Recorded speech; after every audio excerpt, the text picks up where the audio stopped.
Chapter 7 of The House on the Cerulean Sea. Mr. Parnassus led Linus down a long hallway at the top of the stairs. The children's rooms, he said, nodding at the doors on either side of the hall. There were signs hung from each of them with the names of the children, Chauncey and Sal on the right, Fee and Talia on the left. He pointed toward a hatch in the ceiling. The outline of a wyvern had been drawn on it. Theodore's nest is up in the turret. He has a small hoard up there, but his favorite place is under the couch. I'll want to inspect them, Linus said, making a mental note of the layout. I figured you would. We can arrange for that tomorrow, seeing as how the children will be getting ready for bed shortly. Either Miss Chapelwhite can show you while the children are in their studies, or we can do it before, and then you can join us in the classroom. What about Ms. Chapelwhite? Linus asked, staring at the etchings of trees into the wood of Fee's door as they passed it by. She was here long before we ever were, Mr. Parnassus said. The island is hers. We're merely borrowing it. She lives deep in the woods on the other side of the island. Linus had so many questions. This island, this house, this man. But another was more prominent, given the number of doors he'd counted. Near the end of the hall, 4 remained. One was marked as a bathroom for the girls. The other was for the boys. A third door had Arthur's office written in a legend on it. And Lucy, where does he stay? Mr. Parnassus stopped in front of the office and nodded toward the remaining door. In my room. Linus's eyes narrowed. You share a room with this small boy. Nothing untoward, I assure you. He didn't sound offended by the implication. There was a large walk-in closet that I had converted into a room for Lucy when he came to stay with us. It's better for him if I'm near. He used to have such terrible nightmares. He still does sometimes, though they aren't as vicious as they used to be. I like to think his time here has helped. He doesn't like being far away from me if he can help it, though I am trying to teach him independence. He's a work in progress.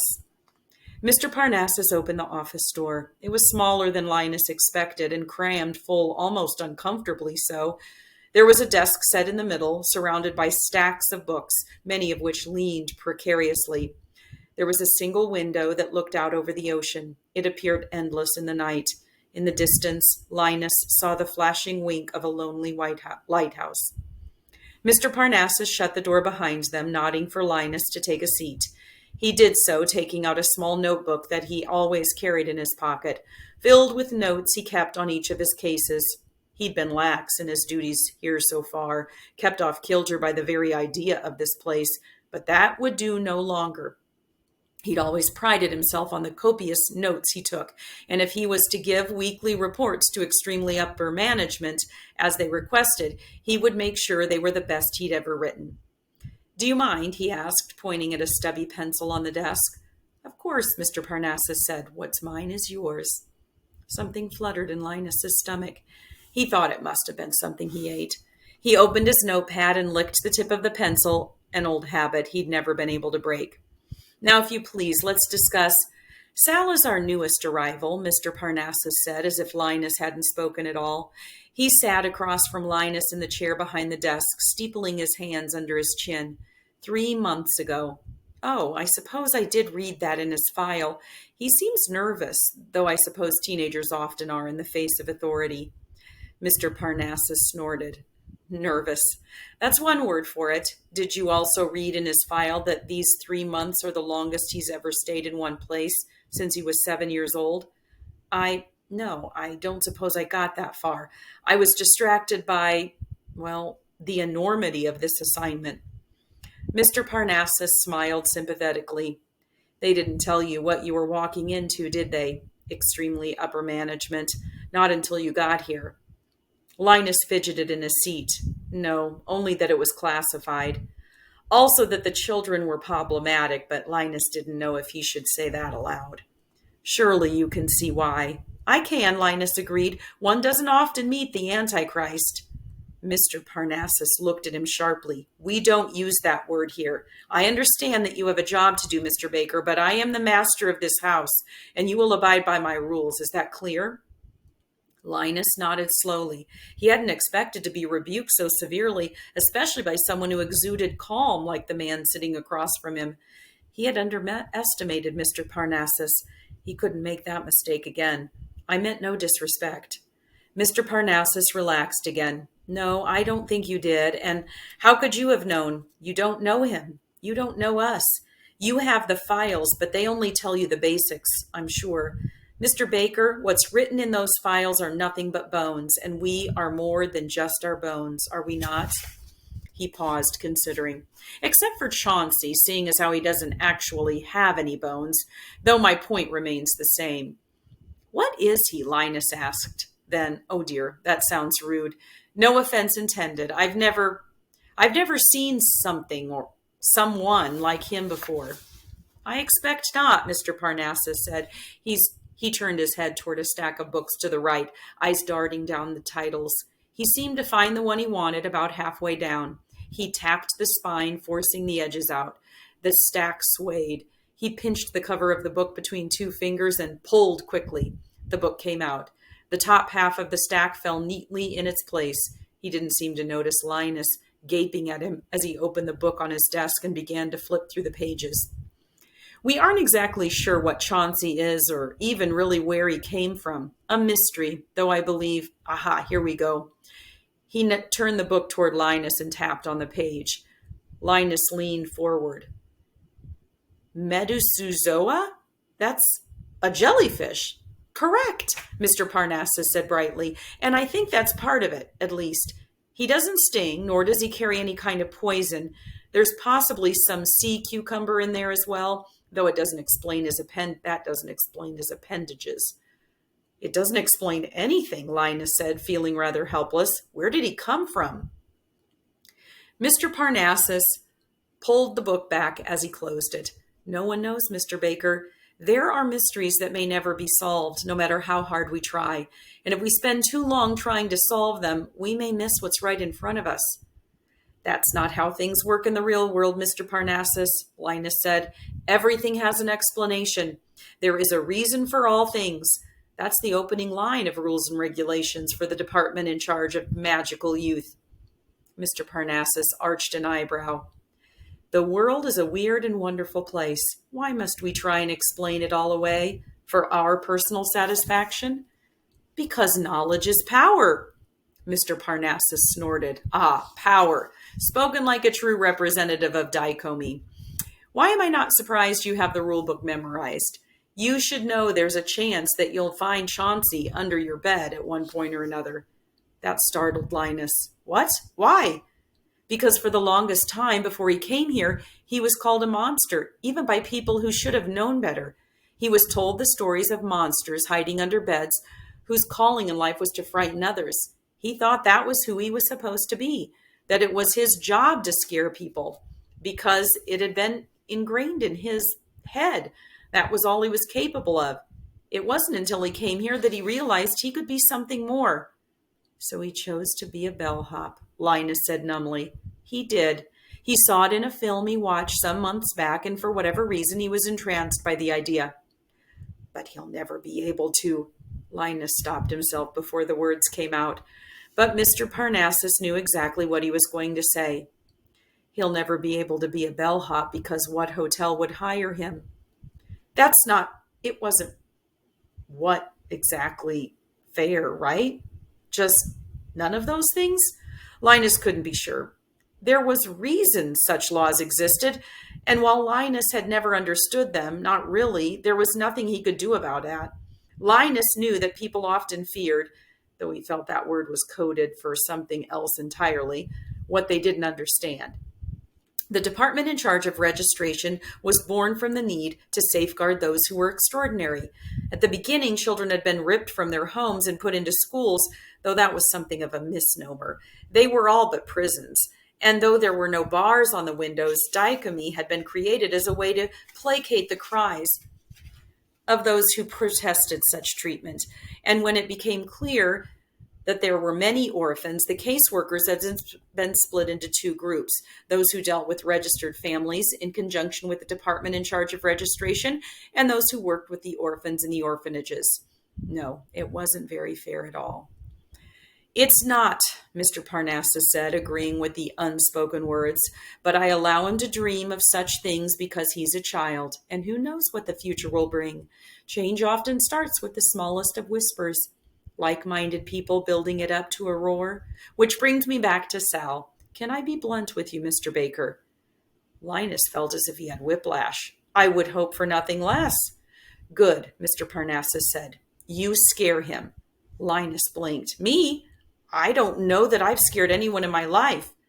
I highly doubt that's true. You work for Dicomy, after all. What does that have to do with... And it's not necessarily you, as in you specifically. It's what you represent. You're a caseworker, Mr. Baker. While most of the children here have a vague understanding of what that entails, Sal has firsthand experience with people exactly like you. This is his 12th orphanage. Linus felt a stomach twist. 12th? That can't be possible. He would what? Mr. Parnassus asked. Be shuttled off into one of the department-run schools that Dicomy seems to be so fond of these days? It's where the children go after you finish with them, isn't it? Linus started sweating. I don't suppose I can be sure. I do what is required of my position and nothing more. Nothing more? Mr. Parnassus echoed. How unfortunate. Have you ever been to one of the schools, Mr. Baker? Ever followed up with any of the children after you've dealt with them? That's the job of upper levels, the supervisors. I'm merely a caseworker. I highly doubt you're merely anything. Why are you a caseworker? Why have you never gone beyond this job? Because it's what I know, Linus said, a line of sweat dripping from his neck. He didn't know how the tables had gotten turned so neatly that he hadn't even noticed. He had to regain control. Aren't you curious? Linus shook his head. I can't be curious. Mr. Parnassus looked surprised. Why is that? It does me no good. Facts, Mr. Parnassus. I deal in facts. Curiosities lead to flights of fancy, and I can't afford to be distracted. I can't imagine a life lived in such a way, Mr. Parnassus said quietly. It sounds like no life lived at all. It's good, then, that I don't need your opinion on the matter, Linus snapped. I meant no offense. I'm here to ensure that this place is up to code, to review your procedures, to see if the Parnassus orphanage is following guidelines set up by Dicomy to ensure the funding provided to you is being used properly. Mr. Parnassus snorted. Funding? I didn't expect you to have a sense of humor. How delightful. Linus struggled to keep in control of the conversation. Just because you house children of a more unusual variety doesn't mean I'll get distracted from the reason I'm here. It's about the children, Mr. Parnassus, and nothing more. He nodded. I can respect that. While we may be unconventional, I expect you'll see that I will do anything to keep them safe. And as I said previously, the world is a weird and wonderful place, but that doesn't mean it's not without its teeth, and it will bite you when you least expect it. Linus didn't know what to do with that. You don't leave the island, or at least the children don't. How do you figure? The van out front. The tires are overgrown with weeds and flowers. Mr. Parnassus sat back in his chair again, that strange smile on his face, very observant. Of course, it would be Fee or Talia. They do love growing things, but I suspect you wouldn't believe that. No, I wouldn't. Why does it look as if it hadn't been mowed in some time? Surely you've traveled through the village. Yes, with Miss Chapelwhite. He hesitated. What had she told him as they drove through Marsyas? The people of Marsyas don't appreciate our kind. Sprites? All magical creatures, Mr. Baker. Mr. Parnassus nodded as if he could read Linus's thoughts. I can't say that we're unwelcome, but it's intimated that it's best for everyone if we stay where we are. Rumors tend to run rampant, and trying to get in front of them is like trying to beat back a wall of fire upon a dry field of grass. Though I expect it helps that the government pays the people of the village for their silence as to the existence of this place. It also doesn't hurt that with this stipend comes thinly veiled threats of prosecution. It's easier for everyone if we stay where we are. Fortunately, the island is bigger than it looks and provides what the children need. Miss Chapelwhite travels into the village for supplies every week or so. They know her as well as she can be known. Linus's head was twirling. He hadn't known that people were paid to keep their mouths shut, though he supposed it made a twisted sort of sense. You don't leave? Mr. Parnassus shrugged. I'm happy where I am because they're happy where they are. I suppose we could look about traveling beyond Marsyas in the village, but it hasn't come up, at least not yet. I expect we'll have to deal with it one day. Linus shook his head as he picked up the notepad and pencil. Sal, he shifts into a dog, a Pomeranian if we're being specific. And you say this has been the longest he's been in one place? Indeed. There are children who aren't classified, who aren't that different from him. I met a child who could shift into a deer. Why is he here? Mr. Parnassus eyed him warily. Because he can pass on his shift with a bite. Linus felt the air whoosh out of his lungs. Truly? He nodded. Yes. There was an incident at one of his previous orphanages. He was struck by a woman who worked in the kitchen for trying to take an apple. He retaliated in the only way he knew how. She underwent the change the following week. Linus thought the room was spinning. I didn't know that was possible. I thought it was genetic. I think you'll find the impossible is more accessible here than you were led to believe. And Talia? One of my first. Her family was killed rather tragically when their garden burned.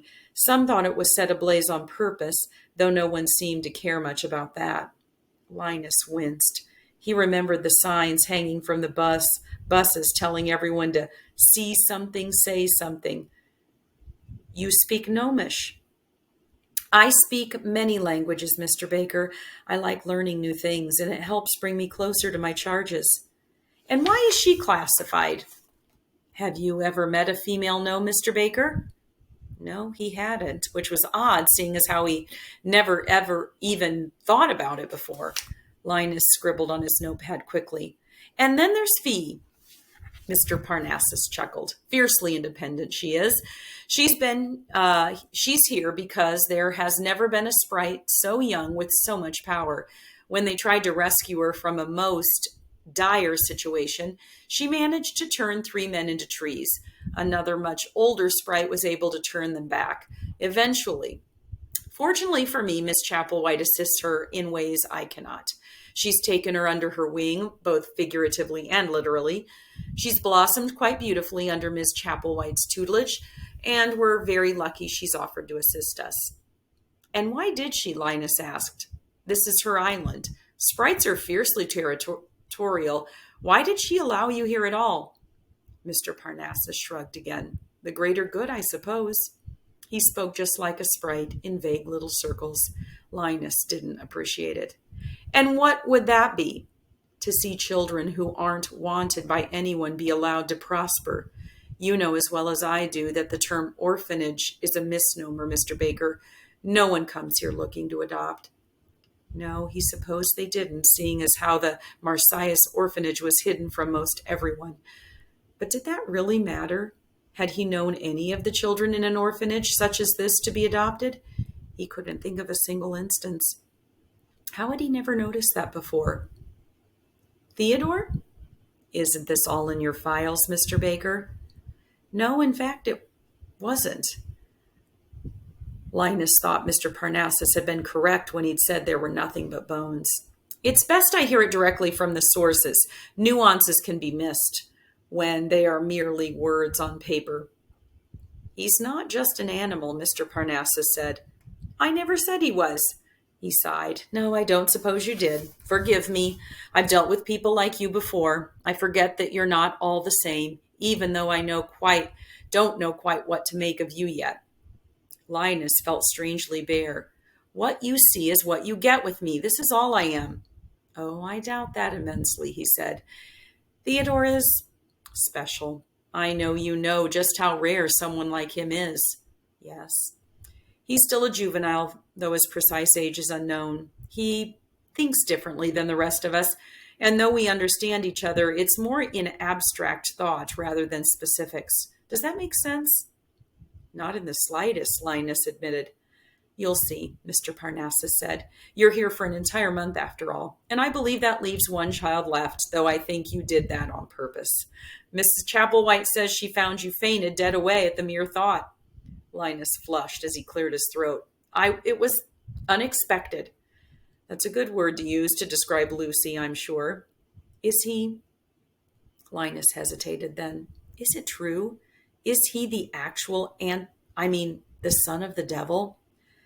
I believe he is, Mr. Parnassus said, and Linus's breath caught in his throat, though the notion of what someone like him is supposed to be is more fiction than fact. If that's true, then he's supposed to bring about the end of days, Linus exclaimed. He's 6 years old. He proclaimed himself to be hellfire and darkness when he threatened me.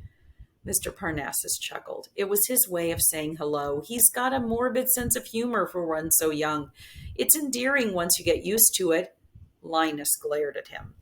Mr. Parnassus sighed as he leaned forward. Look, Mr. Baker, I know it's a lot to swallow, but I've had Lucy for a year. There were plans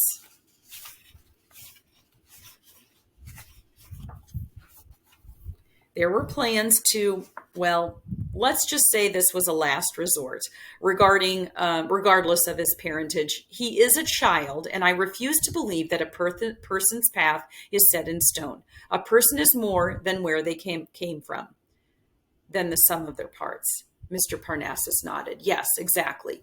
Lucy might cause fear in the majority of the world, but he doesn't cause it in me. I've seen what he's capable of. Behind the eyes and the demon in his soul, he is charming and witty and terribly smart. I will fight for him as I would for any of my children. That didn't sit right with Linus. But they're not yours. You're the master of the house, not their father. They are your charges. Mr. Parnassus smiled tightly. Of course, a slip of the tongue. It's been a long day, and I expect tomorrow will bring much the same. It's worth it, though. Is it? Of course. I couldn't see myself doing anything different. Can you? We're not here to talk about me, Mr. Parnassus, Linus pointed out. He spread his hands. And why is that? You seem to know everything about us, and anything you don't know can be read in what I'm sure is a meticulous file. Not everything, Linus said, closing his notebook. For example, there doesn't seem to be much information about you. In fact, your file was rather thin. Why is that? Mr. Parnassus looked amused again, and Linus wondered what he was missing. Shouldn't that be a question for extremely upper management? They're the ones who sent you here. He was right, of course. It was disconcerting how little information there was. Mr. Arthur Parnassus's file told him nothing more than his age and education. There had been an odd statement at the end. Mr. Parnassus will be exemplary for the more problematic of children given his capabilities. Linus hadn't known what to make of that, and now seeing him face to face only left him with more questions. I have a feeling they won't tell me much more than they already have. In that, I suppose you'd be right. Linus stood. I expect full transparency and your cooperation in this investigation. Mr. Parnassus laughed. What happened to this being a visit? That was your word, sir, not mine. We both know what this is. The only reason Dichotomy would have sent me here was if there was a cause for concern, and I can see why. You have a powder keg under your roof, one more powerful than should ever exist. And he should be found at fault for existing? What choice did he have in the matter? That felt like a discussion for when Linus had his wits about him, or possibly never. The implications alone made him feel faint again. I'm here to see if further action should be taken. Further action, Mr. Parnassus said, frustration slipping into his voice for the first time. They have no one, Mr. Baker, no one but me. Do you really think Dichotomy would allow someone like Lucy into one of their schools? Think hard before you answer. That's neither here nor there, Linus said stiffly. Mr. Parnassus looked toward the ceiling. Of course it's not, because that's what happens after you're done, and that's none of your concern. He shook his head. If only you knew. If there isn't anything amiss, then you have nothing to worry about, Linus said. You may think me callous, Mr. Parnassus, but I assure you I do care. I wouldn't be in this position if I didn't. I believe that you believe that. He looked at Linus again. My apologies, Mr. Baker. Yes, you will do your job one way or another, but I think if you open your eyes, you'll see what's right in front of you rather than what's listed in a file. Linus's skin felt like it was crawling. He needed to get out of this office. It seemed as if the walls were closing in. Thank you for your hospitality, even if you didn't have a choice. I'm going to retire for the night. It's been a rather eventful day, and I expect more of the same tomorrow. He turned and opened the door. Before he shut it behind him, he heard, "Good night, Mr. Baker." Calliope was waiting inside the door when he arrived back at the guest house. He hadn't come across anyone else since leaving the office, though he heard voices echoing around him behind closed doors. He'd forced himself not to run out the front door. Calliope spared him a glance before walking through the open door to do her business. The air was cold, and while he waited, he stared up at the main house. Lights shone through the second-floor windows, and he thought he saw movement behind closed curtains. If he remembered the layout of the upper floor correctly, it would be Sal's room he was seeing. 12 different orphanages, he muttered to himself. Something like that should have been in his file. Why on earth would he not have been enrolled in a school? Calliope came back, purring as she rubbed against his legs. He closed the door and locked it for good measure, though he figured if someone wanted to get in, they could. Back in the bedroom, he remembered the warning from Mr. Parnassus about how Chauncey liked to hide under beds to scare people. He couldn't quite see the dark space underneath as it was hidden by the quilt that hung nearly to the floor. He scrubbed a hand over his face. I'm overthinking things. Of course he's not there. That's ridiculous. He turned to go to the bathroom to perform his nightly routine. He was in the middle of brushing his teeth, toothpaste in a glob on his generous chin, when he turned and marched back in his room, fell to his knees, lifted up the quilt, and peered under the bed. No monsters, children or otherwise, were hidden underneath. There, he said through a mouthful of toothpaste. See? It's fine. He almost believed it. By the time he donned his pajamas and crawled into bed, he was sure he was going to toss and turn for the remainder of the night. He didn't sleep well in strange places, and learning everything he had today wouldn't help. He tried to read rules and regulations, because no matter what Mr. Parnassus said, he absolutely did not have it memorized. But he found himself thinking of dark eyes above a quiet smile, and then there was nothing but white. He blinked. This is chapter 8. He blinked. His eyes opened slowly the next morning. Warm sunlight filtered in through the window. He smelled salt in the air. It felt like a lovely dream. But then reality burst through, and he remembered where he was and what he'd seen. Oh dear, he muttered roughly as he sat up in bed and rubbing a hand over his face. Calliope lay curled at the edge of the bed near his feet, tail swishing back and forth, eyes closed. He yawned as he pulled the comforter back, putting his feet on the floor. He stretched, popping his back. Regardless of the situation he'd found himself in, he had to admit he hadn't had such a good night's sleep since he could remember. Between that, the morning sunlight, and the distant crash of the waves, he could almost pretend that this was nothing but a well-earned holiday and that he was something cold and wet wrapped around his ankle. Linus screamed as he jerked his legs up. In his fear, he miscalculated his own strength, and his legs went up and over his head as he somersaulted backward and off the other end of the bed. He landed on the floor on his back with a jarring crash, breath leaving his lungs in a spectacular fashion. He turned his head toward the underside of the bed. Hello, Chauncey said, his eyes dancing on the end of their stalks. I'm not actually trying to scare you. It's almost time for breakfast. We're having eggs. Linus looked back up toward the ceiling and waited for his heartbeat to slow. Department in charge of magical youth, case report number 1, Marsyas Orphanage. Linus Baker, caseworker BY78941. I solemnly swear the contents of this report are accurate and true. I understand per dichotomy guidelines that any discoverable falsehoods will result in censure and could lead to termination. This report and the ones to follow will contain the observations I've made throughout each week of my investigation. Marsyas Island and the orphanage herein are not what I expected. It should be noted that the files given to me for this assignment are woefully inadequate, leaving out pertinent facts that I believe could have prepared me for what this investigation would entail. Either parts of the file were missing or they have been redacted. If it's the former, then this is a serious breach of conduct.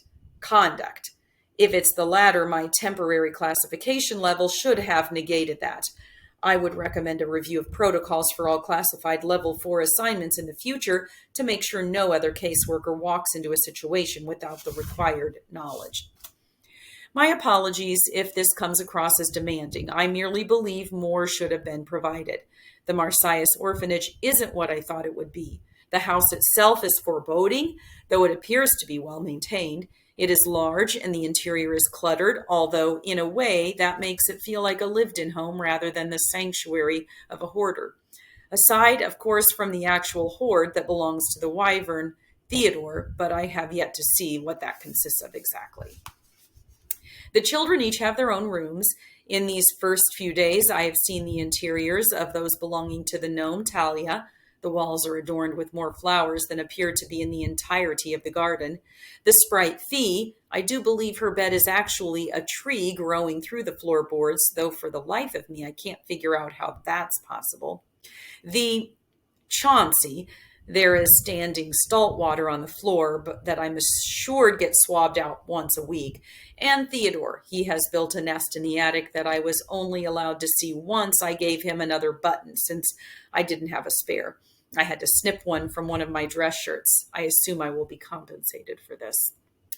I have not seen the room belonging to Sal yet. He doesn't trust me and actually appears to be terrified of me, though through no fault of his own. He rarely says a word in my presence, but given his history, I can understand why. A history, I might add, I was not privy to, as his file mostly discusses the abilities of his shift, leaving, of course, the most important part out. While this is certainly fascinating, I would suggest that it's not enough. I'm told this is his 12th orphanage. This information would have allowed me a better understanding upon my arrival. I haven't seen Lucy's room yet. I haven't asked. He has offered many times. Once he cornered me and whispered that I wouldn't believe my eyes, but I don't think I'm ready to see it yet. I will make sure to view it before I leave. If it is the last thing I do, my last will and testament has been filed with Human Resources. If enough of my remains exist, please see that they are cremated. It should be noted that in addition to the children, there is an island sprite called Zoe Chapelwhite. The fact that I was not made aware of her presence until arrival is most unusual. Sprites, as I'm sure you're aware, are highly territorial. I came to an island that is ostensibly hers without an invitation directly from her. It would have been well within her rights to deny me entrance, or worse. This suggests that either Dichotomy wasn't aware of her or didn't feel the need to make me aware of her existence. Which brings me to Mr. Parnassus. His file consisted of a single page that told me nothing of the master of Marsyas orphanage. This certainly will not do. I know that I can always ask him to tell me about himself, but I would prefer to read about him instead of engaging in conversation. I am here to observe and report. The fact that I must become a conversationalist in addition to my current duties is vexing. There's something about him, Mr. Parnassus, that I can't quite put my finger on. He certainly seems capable. The children appear to be happy, possibly even thriving. Mr. Parnassus has the uncanny ability to know where the children are at all times and what they're doing, even if they're out of sight. He's unlike anyone else I've met before. Perhaps speaking to him won't be such a difficult task after all, and I will need to, because regardless of how happy the children seem to be, the house appears to be on the verge of chaos. Upon my arrival, the children were roaming the grounds of the island. I'm told they are allowed to foster their own pursuits for a time each day, but it seems unwise to allow these specific children to be unsupervised for any significant amount of time. It's well documented that magical youth are not in complete control of what powers they possess. That being said, I understand the need for secrecy here. Given who these children are, I must admit that it might be a bit overblown. Regardless of their backgrounds, they are just children after all. How problematic could they possibly be with the guidelines set forth in rules and regulations? Fire and ash, Lucy bellowed as he paced back and forth. Death and destruction. I, the harbinger of calamity, will bring pestilence and plague to the people of this world. The blood of the innocents will sustain me, and you will all fall to your knees in benediction, as I am your God. He bowed. The children and Mr. Parnassus clapped politely. Theodore chirped and spun in a circle. Linus gaped. That was a lovely story, Lucy, Mr. Parnassus said. I especially liked your use of metaphors.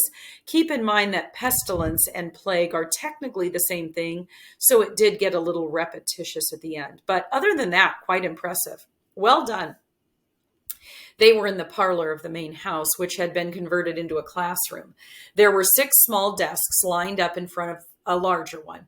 An old green chalkboard was set near the window, looking as if it had been recently scrubbed clean. Thick pieces of chalk were set in a box near the floor. There was a map of Earth on one wall and a projector sitting on a metal stand in a corner. The walls were lined with books, much like Mr. Parnassus's office was.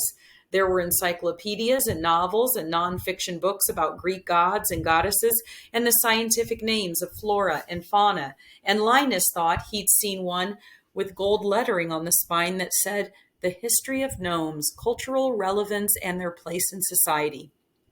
It appeared to be at least 1,000 pages long, and Linus was itching to get his hands on it.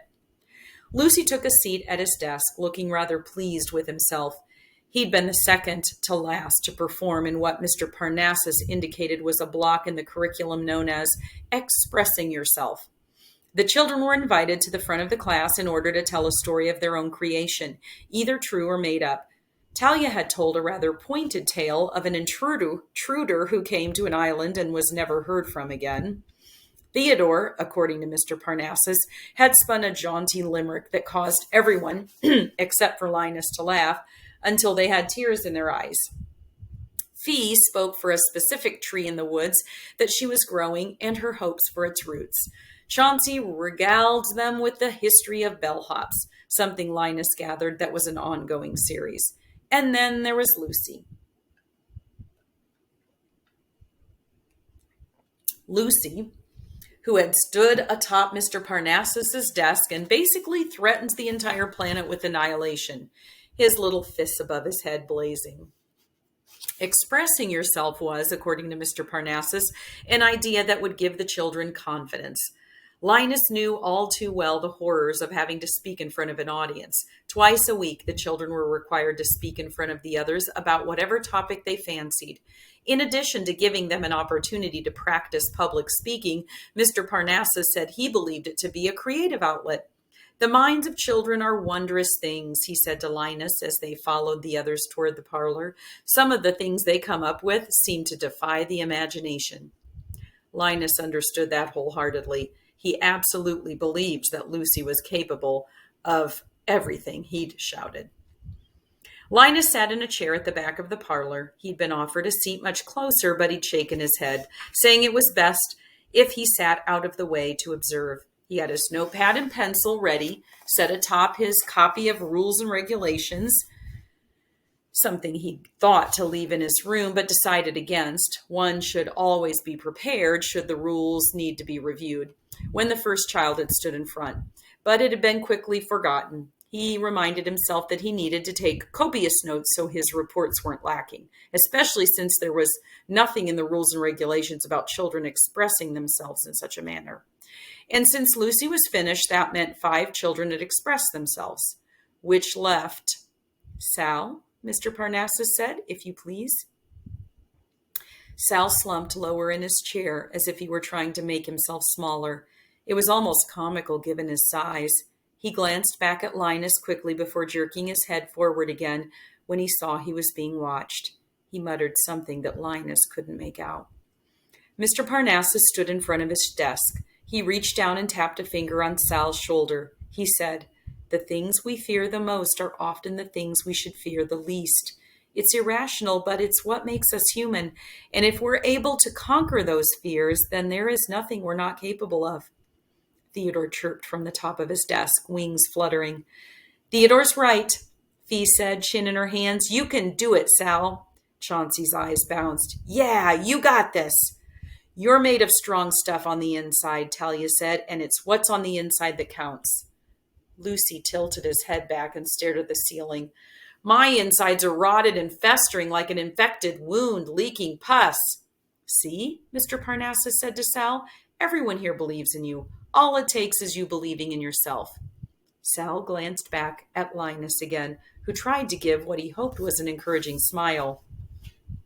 It must not have gone over very well, as Sal grimaced, but either he had found the courage or resigned himself that he wasn't getting out of it, because he opened the lid to his desk and pulled out a piece of paper.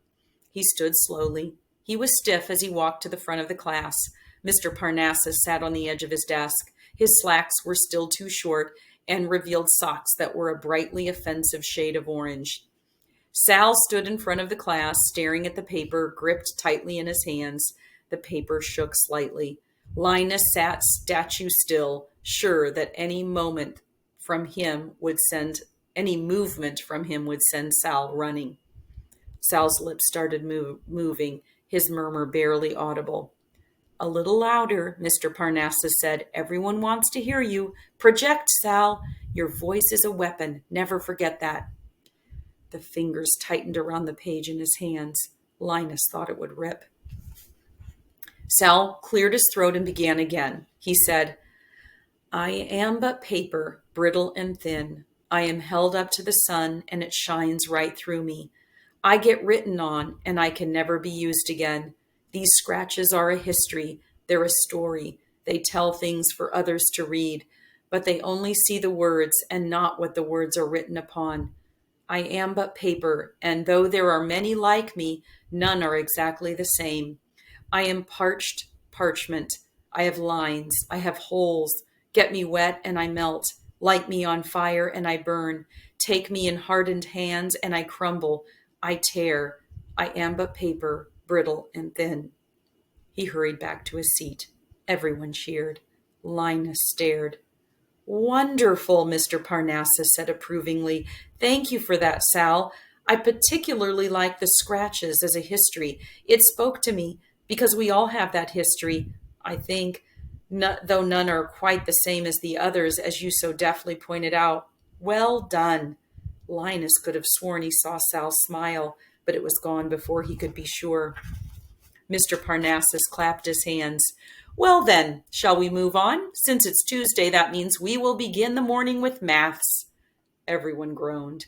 Theodore thunked his head repeatedly against the surface of his desk. "And yet we still proceed," Mr. Parnassus said, sounding amused. "Fee, would you hand out the primers? Today we're going to return to the wild and wonderful world of algebra, advanced for some and an opportunity to refresh for others. How lucky are we?" Even Linus groaned at that.